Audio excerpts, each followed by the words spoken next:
Huwag kayong maingay, nandiyan na si ma'am. Okay, class. Pass these papers to your classmates. Ma'am, tapos na ako. Wow, ang bilis mo ah. Class, basahin niyo maayos yung instructions ha. Capital pala dapat. Thank you, ma'am. Capital, ma'am. Huwag kayong magmadaling sumagot ha. A few moments later. Ang lesson natin for today ay mga unggoy. Magbigay kayo ng mga halimbawa ng mga unggoy. Ma'am, oranggutan. Tama. Ma'am, ako, ma'am. Tama! Okay, class! Ang galing! So, nakapag-check na ako ng mga exams nyo. At, si Scarlett lang ang nakakuha ng 99. Yes, talino talaga. Bawi din kayo, guys. At lahat kayo, perfect! Ako pala yung bobo. Class, so mag-vote tayo for Muse. So, sino ang ino-nominate nyo? Ma'am, I nominate Scarlett for Muse. Uy, guys, ano ba? Parang yung tanga dyan. Class, seryoso to ha. Huwag mong gawin joke. Tapos pinuntahan niya ako. Scarlett! Total, maingay ka naman. Gusto mo bang magturo dito sa harap? Sige po, ma'am. Ang tapang niya. Sige, Scarlett. Pwede ka na magturo. Ako na yung bagong teacher ngayon, di ba? Class dismissed. Lahat kayo exempted sa exam. At class 10 direct to the card. Vote Scarlett for president. Gusto niyo yun? Yes, Gusto natin yun. Hoy Mare, pinagkakarat mo daw na buntis anak ko? Totoo naman eh. Tignan mo nga yung tiyan niya, ang laki. Basta, hindi buntis anak ko. Ba't di natin siya tanongin, Mare? Anak, halika dito. Yes, Nay? Buntis ka ba? Ha? Hindi po, Nay. Bakit ang laki ng tiyan mo? Bloated lang po ako, Nay. Uminom po kasi ako ng soft kanina. Bloated lang pala eh. Pinagsasabi mo dyan. Bahala ka kung ayaw mo maniwala. Sumasakit tiyan ko. Ayan na, mga anak na. Anak, napapano ka?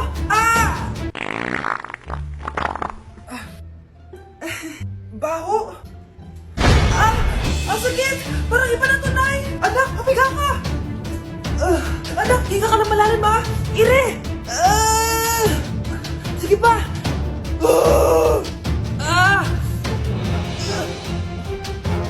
Baby!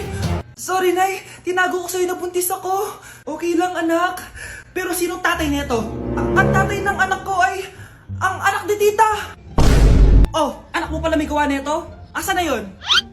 Ikaw, magbigay ka ng sustento para sa anak nyo. Sige po, magbibigay po ako ng 5. 5,000? 5 pesos? Wala na po kasi yung pera eh. At dahil 5 pesos ang binigay ng tatay mo, lollipop mo ng dedean mo, ha?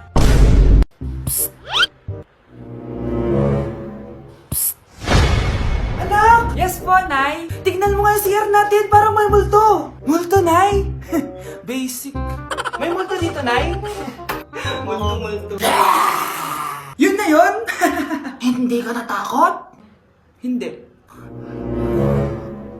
Pangit mo. May kumakatok. Takot na takot ah. May multo kasi. Ha? Saan? Di ikaw. Di ba ginose mo ako? Sino yan? Walang iya ka. Inagawan mo pa ako ng trabaho. Tay, ano? I-explain mo na sa akin. Kung bakit nakaburo si nanay, ha? Bakit ka ba naniniwala dun, ha? Ang totoo mong nanay, busy. Di ba sinabi ko na to sa'yo? Pero, tay! Wala nang pero. Huwag mo akong hintayin magalit, Scarlett. Di mo magugustuhan. Hindi pwedeng hindi si nanay yung nakita ko sa cellphone. Alam na alam kay tsura ni nanay. Malalaman ko rin sikreto mo, tay. Scarlett, aalis ako ulit, ha? Huwag kang pasaway.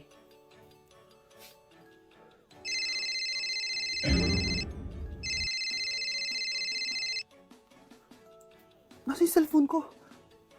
Hello po. Pwede na po maklaim yung 10 million peso na galing sa insurance ng namatay niyo pong asawa. Insurance? Pasaway ka talaga? Pinatay mo ba si nanay, ha? Para makuha yung insurance niya? Hindi mo naiintindihan, anak. Napakahayop mo! Tatawag ako ng pulis! Itigil mo yan, anak! Nay, buhay ka? Oo, anak. Nagtago ako. Pag nagsumbong ka sa pulis, masisira lahat ng plano namin ng tatay mo. Hindi ko maintindihan. Ano nangyayari? Pinatay ko ang kakambal ng nanay mo. Para maniwala sila na siya talaga ang namatay. At makuha natin ng mga pera sa insurance. Sawang-sawa na ako sa buhay na to! Marami akong pangarap, anak! Gusto ko na gumanda yung buhay natin! Naririnig niyo ba yung mga sarili niyo, ha?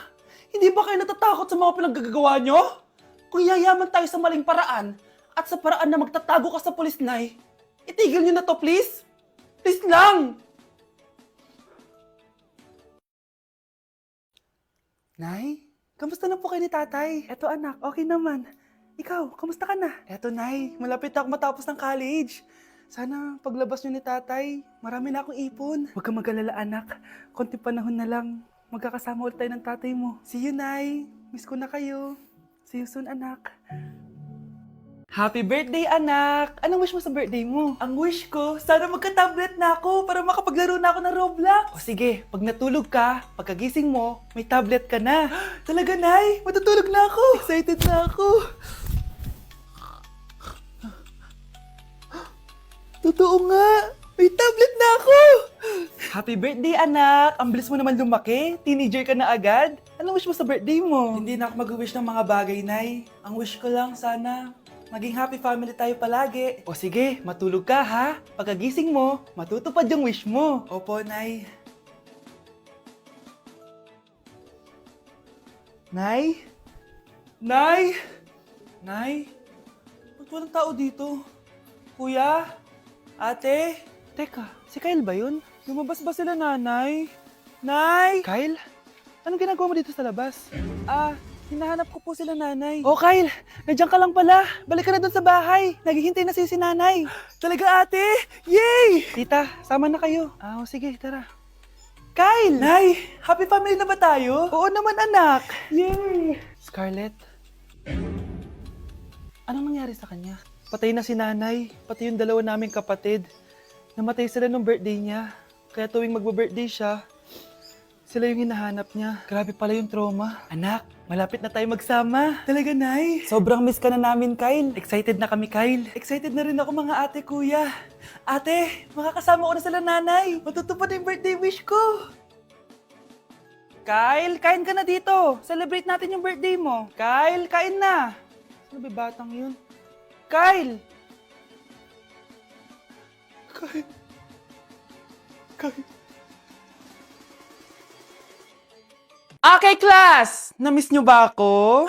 Bumalik na si ma'am! At dahil first meeting natin, hindi muna ako magli-lesson. Gusto nyo ba yon? Ma'am, pwede po kami kumain sa kantin? Sure! Oh, yung mga gustong kumain, kumain na. Gawin nyo na lahat ng gusto nyong gawin. Basta, today lang yan ha. Next week, magli-lesson na tayo. Grabe, ang bait talaga ni ma'am, no? True, be. Kaya favorite ko yan si ma'am eh. Tara na, kain na tayo. Okay, class. What is the powerhouse of the cell? Scarlett? Ano ba yun? Starts with letter M.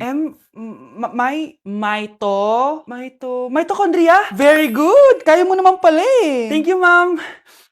O, class, mag-e-exam kayo ha. Dinalian ko na to para sa inyo. Lahat ng nasa lesson natin, nandito. Okay, get one and pass. Oo nga, ang dali lang. Makaka-perfect pa ata ako. A few moments later. Okay, time's up. Pass your papers. Wow naman, lahat kayo nakakuha ng high scores. Magaling ka kasi magturo, ma'am.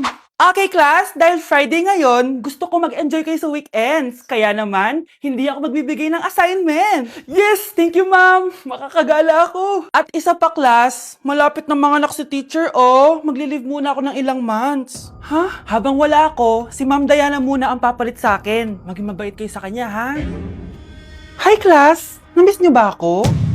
At dahil first meeting natin, may surprise quiz kayo.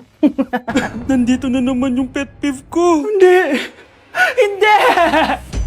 Nandito ako sa Japan at kakain tayo kasi di ako makatulog, guys. Time check, 1 AM na. Imbis na natutulog, kakain tayo. Buti na lang talaga sobrang lapit lang ng Family Mart sa hotel namin. Ito yung hotel namin, tapos ito lang yung Family Mart. Diba sobrang lapit? Sobrang daming pwedeng bilhin, oh. Daming onigiri, oh. Kuha tayo neto. Mukhang masarap tong chicken and vegetables. Hindi naman ako sobrang gutom. May mga gusto lang ako itry. Kuha tayo netong favorite kong drink. Try naman natin tong blueberry na flavor. Tapos ganito din yung Yakult nila dito. Actually, pampatulog pala to. Akala ko Yakult talaga siya. Ito muna bibilin ko dito. Hanap tayo ng 7-Eleven. Ito guys, may nanap ako 7-Eleven. Parang masarap to, oh. Mukha siya lasagna. Tikman natin. Dito na lang natin siya kainin sa labas. Parang fantasy din kumain dito sa kalsada nila. Sobrang safe dito sa Japan, promise. Unahin na natin tong sushi. Alam nyo ba, kahit maglakad kayo mag-isa dito, sobrang safe, promise. Walang mga haras sa inyo. Walang kriminal, ganyan. Kaya ang sarap maglakad sa labas kasi alam mong safe ka, di ba? Tapos, sobrang babait pa ng mga Japanese. Swear. Pero sabi naman ng ibang Japanese, parang mas lang nila yon, pero ang totoo, ginajudge ka nila. Pero be, at least, di ba, mabait sila. Di kagaya na pumunta ako ng Hong Kong, sobrang susungit ng mga tao, sisigawan ka pa. Kapag may hinahanap ka, talagang tutulungan ka nila. Tapos palagi silang nakasmile. Kaya promise, Japan talaga yung favorite country ko. Last bite. Okay, next natin tong parang lasagna. Guys, sobrang bango. Sobrang sarap ng itsura niya. Tikman na natin. Ang sarap! Ito din yung gusto ko sa Japan. Sobrang sarap ng mga pagkain nila. Like, be, promise. Wala pa kami natitikman dito sa Japan na hindi masarap. Kaya every time na pupunta talaga kami dito, promise na yon, natataba kami. Pero okay lang, Japan to eh. Alam nyo, minsan, naisip ko na dito na lang kaya kami tumira. Pero ang naririnig ko sa ibang foreigners na nakatira dito, masaya lang daw dito as a tourist. Pero kung dito ka natitira at mag-work, nakaka-depress daw, ganyan nakakalungkot. Kasi sabi nila toxic daw yung work environment dito. Pero ako, kung titira ako dito, gusto ko forever tourist ako. Inumin natin to Yakult na nakakaantok. Last bite! Pabalik na ako ng hotel guys and inumin na natin to favorite nating drink. Medyo malansa siya tas maasim. So yun lang guys, bye! Nay, si tatay may kausap na ibang babae. Ang sweet nila. Ha? Asan tatay mo? Nandun po siya, Nay. Oo, sige, kita tayo mamaya. Hoy, sino kausap mo? Kaibigan ko lang sa trabaho. Ganda ng bracelet mo eto. Binigyan lang ng kaibigan ko. Okay. Hello? Nandyan ka pa? Di pa rin kita mas mag-usap? Sandali na lang to, darling. Umamin ka sa akin. May kabit ka, no? Ako may kabit? Nagpapatawa ka ba? Siguraduhin mo lang. A few moments later. Uy, Mare! Uy, anong balita? Tignan mo yung bracelet na binigay sa akin ng boyfriend ko. Wow, ganda! Ganda, di ba? Sabi niya mahal daw to. Hello po, ma'am? Hinahanap po kasi namin yung nagnakaw ng bracelet.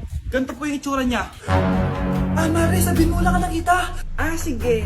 Sir? Sila po yung nagnakaw. Mare, akala mo di ko alam na ikaw ang kabit ng asawa ko? Anong nangyayari dito, darling? Oh, eto na pala siya. Couple bracelet pa kayo, magpapaliwanag ako, darling. Sumama na kayo sa akin sa presinto. Sige na, huliin nyo na yan. Darling, magpapaliwanag ako. Darling! Walang hiya ka. Magbabayad ka. Tay? O anak, si nanay kasi kahapon pwede umuwi. Ano na kaya nangyari doon? Busy lang yung nanay mo. O siya, may good news ako sa'yo. Malapit na tayong yumaman. Anong ibig sabihin nun, Tay? Basta, hintayin mo na lang. Opo, Tay. Mabibili mo na lahat ng gusto mo, anak. Nasaan na kaya si nanay? The subscriber cannot be Nay, reached. sumagot ka! Please try again later. Anak, may aasikasuhin lang ako para yumaman na tayo. Ikaw munang bantay ng bahay, ha? Tay, si nanay kasi ilang araw nang di umuwi. Wala ka pa rin bang balita sa kanya? Scarlett, di ba sabi ko sa'yo busy ang nanay mo? Babalik din yun, huwag ka mag-alala. Sige na, ha? Kainis, wala na naman signal. Kailangan ko tawagan si nanay. Naku, Mare, tigilan mo na ako, ha? Scarlett? Aling Rosa? Bakit po? Bakit nandito ka? Hindi ba dapat nasa burol ka ng nanay mo? Burol? Nagjo-joke ka ata, tita. Buhay pa yung nanay ko. Kakagaling ko lang dun eh. O eto, hindi ba't nanay mo yung nakaiga dyan sa kabaong? Scarlett, anong ginagawa mo dito sa labas? Tay, explain mo to! Bakit nakaburol si nanay, ha? Kaya siguro hindi siya umuwi ng ilang araw?